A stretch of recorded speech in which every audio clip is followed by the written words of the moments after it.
Menanam kaktus kelinci paling mudah. Opuntia microdaesis umumnya dikenal sebagai bunny ears cactus atau kaktus kelinci.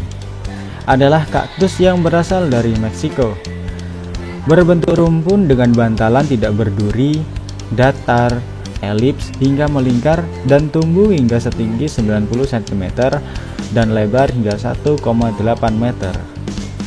Sedikit informasi yang menarik dari kaktus telinga kelinci adalah bahwa ia tidak berduri. Sebaliknya, ia menumbuhkan glossite yang merupakan duri coklat keputihan pendek. Ini masih memiliki kemampuan untuk menusuk. Jadi, kehati-hatian sangat dianjurkan saat menangani kaktus ini. Jika Anda beruntung, tanaman dapat menghasilkan bunga kuning krem dengan lebar hingga 5 cm di musim panas, diikuti dengan buah yang berwarna ungu. Cara menanam kaktus kelinci adalah dengan meniru kondisi daerah aslinya. Jadi, jika Anda memiliki yang kering, kelembapan rendah, dan banyak paparan sinar matahari. Untuk yang pertama yaitu cahaya, suhu, dan kelembapan. Tempatkan di dekat jendela yang menghadap ke selatan dan tidak terhalang tirai, cocok untuk bunny ears cactus yang membutuhkan sinar matahari langsung yang cepat. Kaktus telinga kelinci yang tumbuh secara aktif mentolerir suhu musim panas dalam ruangan dengan suhu setinggi 38 derajat Celcius. Jangan berharap itu berbunga, kecuali Anda juga memberikan suhu musim dingin antara 7 sampai 13 derajat Celcius. Terlepas dari musimnya, ia menyukai kelembapan dalam kisaran 10 hingga 30%. Akhir, jika tidak ada jendela yang memberikan cahaya yang cukup, letakkan tanaman 15 hingga 30 cm di bawah tabung fluoresen putih dingin selama 14 hingga 16 jam setiap hari. Yang kedua, pot dan pot tanah.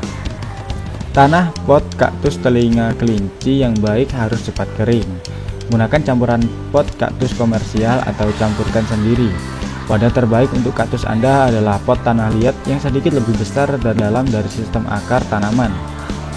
Itu pasti memiliki lubang drainase karena pot tanpa mereka atau pot yang terlalu besar bisa membuat penyiraman yang benar tidak mungkin dilakukan. Penyiraman kaktus kelinci. Sebagai kaktus pecinta panas yang tumbuh di luar ruangan, kaktus kelinci memiliki akar dangkal yang beradaptasi untuk menangkap curah hujan sekecil apapun. Saat berada di dalam pot, akarnya rentan membusuk jika terus dibasahi. Tunggu hingga 1 inci atas tanah terasa kering sebelum menyiram kaktus telinga kelinci hingga air mengalir dari lubang drainase wadah. Ketika tumbuh aktif antara musim semi dan musim gugur, penyiraman secara teratur sangat penting. Setelah tanaman memasuki dormansi musim dingin, basahi media setiap 3 hingga 4 minggu sekali. Terus pemupukan. Kaktus telinga kelinci mendapat manfaat dari memberi makan dengan cairan pupuk 20-20-20 tanaman rumahan yang diencerkan hingga setengah dari kekuatan yang disarankan label. Alternatifnya, jika Anda menaruh tanaman untuk mekar adalah dengan menggunakan 5-10-10 pupuk. Bagaimanapun, pupuk tanaman yang tumbuh aktif dengan setiap penyiraman lainnya, pemupuknya lebih sering dapat merangsang pertumbuhan yang terlalu cepat atau menyebabkan pembalut menjadi cacat. Jangan memupuk kaktus telinga kelinci yang tidak aktif atau baru dalam pot. Terus pengendalian hama. Kutu putih kapas tersegmentasi dan serangga sisik mirip benak menempel pada bantalan kaktus kelinci untuk mengeluarkan getah. Untuk mengendalikan hama tanpa bulu glossite yang menempel di kulit, oleskan hama dengan kapas yang dicelupkan ke dalam alkohol. Gosok isopropil 70%. Kaktus kelinci. Berharap untuk merepotting kaktus kelinci dalam wadah satu ukuran lebih besar dari yang sekarang setiap 1 atau 2 tahun. Akarnya membutuhkan waktu untuk pulih dari kepindahan. Jadi tunggu seminggu sebelum menyiramnya dengan ringan dan memindahkannya kembali ke sinar matahari langsung. Tahan pupuk setidaknya sebulan setelah direpotting.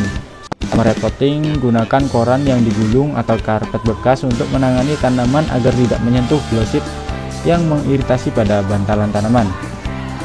Terus yang terakhir ini perambatan. Setiap pot yang sudah dewasa dari kaktus ini dapat dibatahkan dengan bersih di awal musim panas. Stek bekerja paling baik jika dikelompokkan menjadi 3 atau lebih dan harus ditanam sedalam 2,5 cm di dalam tanah. Ingatlah untuk menyiram secara teratur untuk mendorong pertumbuhan sistem akar yang sehat di tahun pertama setelah perbanyakan.